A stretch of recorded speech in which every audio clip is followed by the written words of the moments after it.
What's up, everybody? I am Josh here with Jeff from the Dysregulated podcast, and we are super stoked. We are so excited. We just finished recording for the last episode of season 1 of Dysregulated. It has been a blessing and a journey so far, and we are so thankful for each and every one of you guys out there. We wanted to take a second and record a little special video.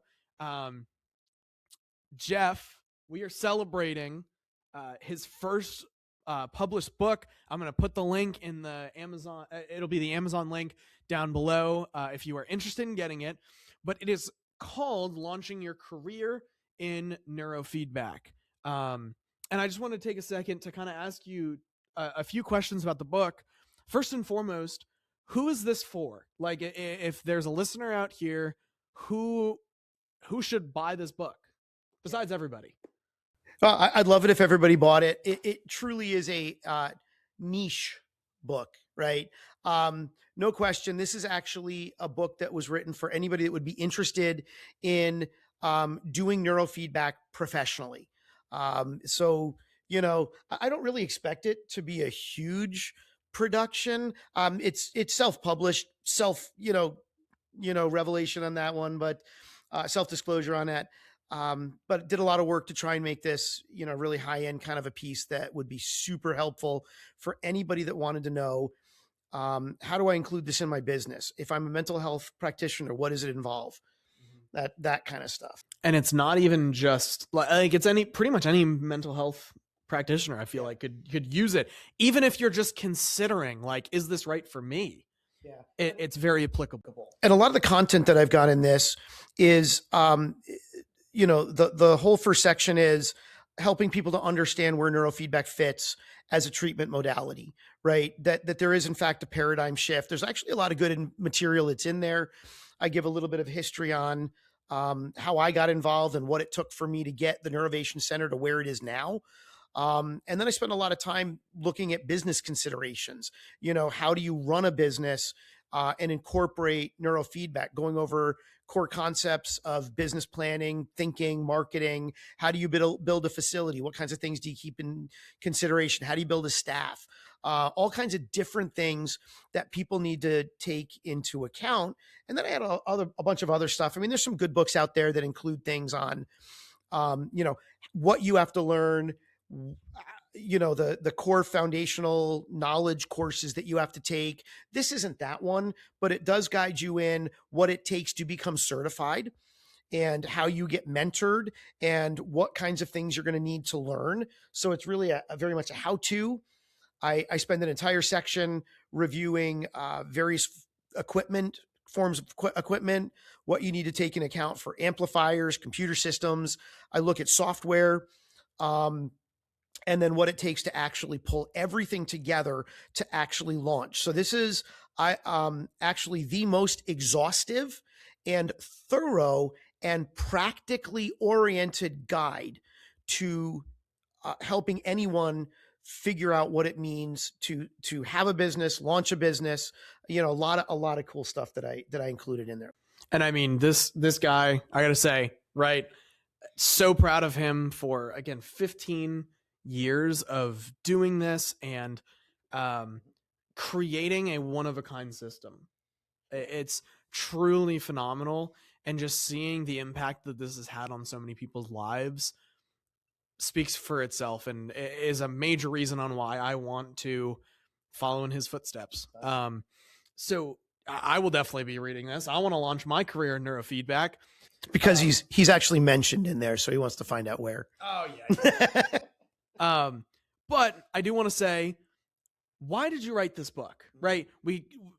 We've discussed who's it for, what's in it, but the why, I feel like, is a big part. I wrote this because it's the book I wish I had when I started. When I got into neurofeedback, again, this is about not quite, but about 15 years ago. Again, there were a lot of resources, but everything was kind of hit or miss. It's scattered all over the place.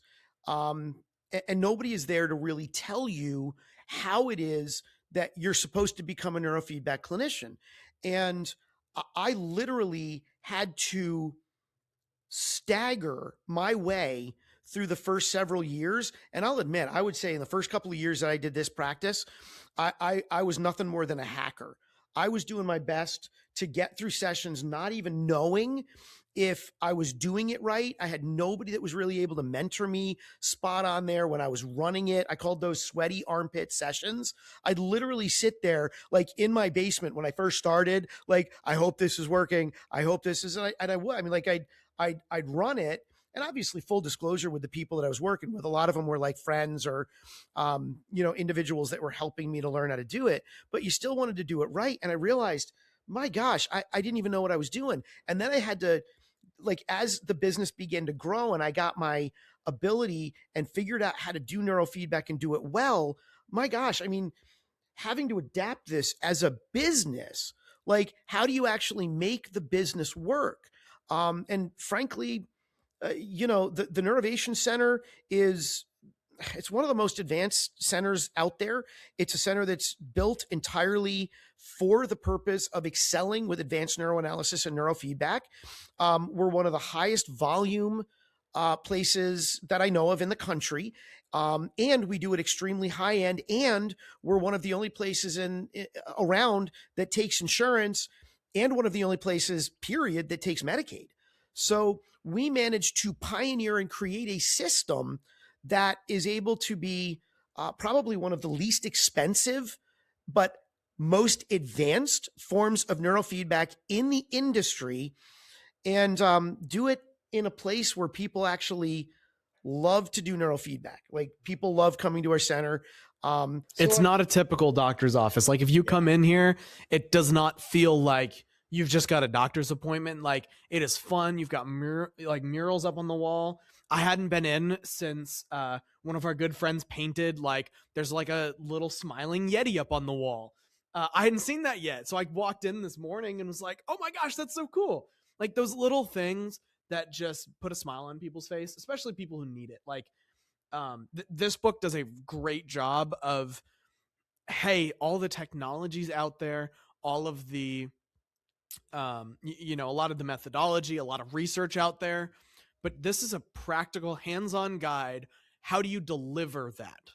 The delivery is so important, right? Like, something that, we talk about in, I won't say we talk about in counseling, but like that you will talk about in counseling, and, even just in relationships, you want to speak in a way that's not only truthful, but is loving to the person that you're talking to, right? Like, we want to be truthful and give people good information. We also want to do it in a way that they're going to receive well, that is going to make them feel loved. And that's our mission here. And that's a lot of what this book is going to cover. Hey, how do you do what you do with excellence? And how do you do it in a loving way, in a welcoming way, and really, grow this, I call it a movement, the paradigm shift that is neuromodulation, neurofeedback.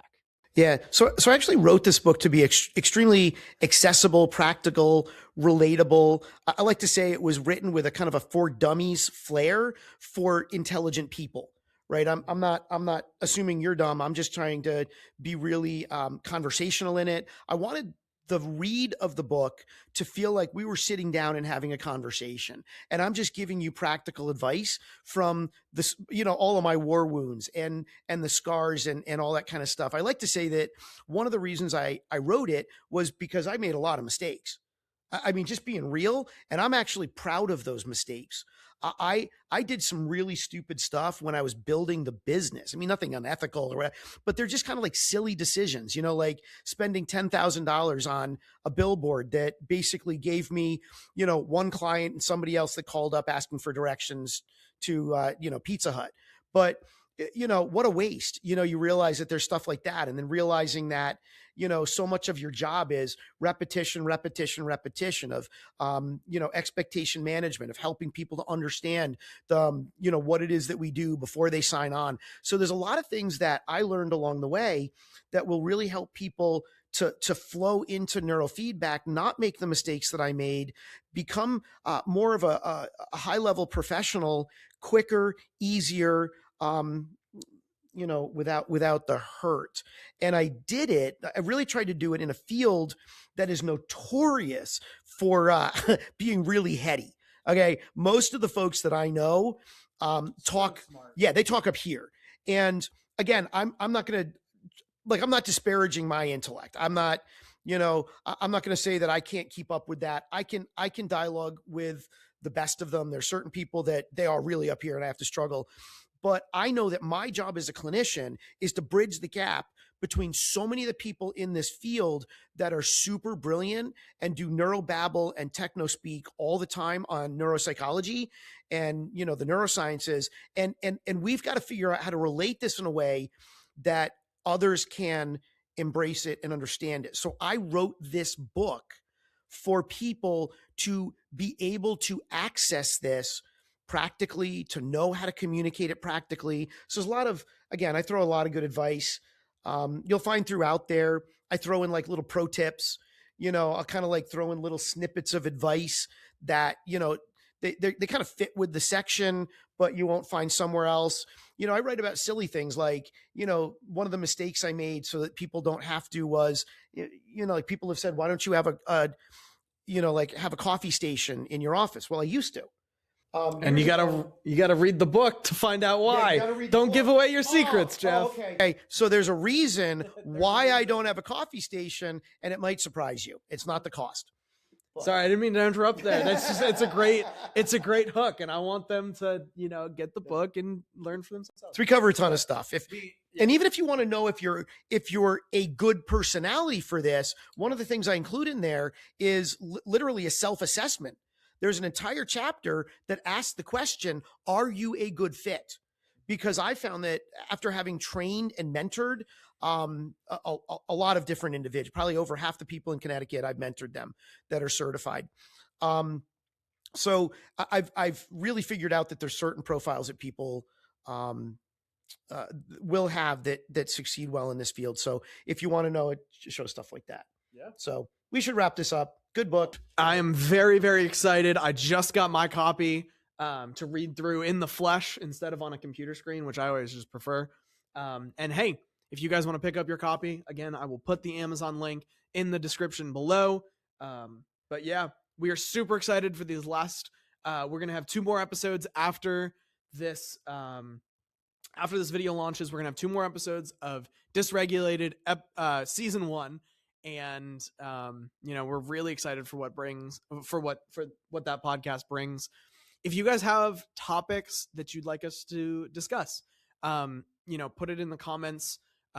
Feel free to reach out to us, email us. Our website link is also going to be in the description. Feel free to contact us. We would love to interact with some of you guys who are our listeners. So open access. Well, thank you guys so much again. Go pick up the book. It's really good stuff. Reviews, guys. Leave us a review. All right. You guys take care. Have a great rest of your day, and we will see you again soon.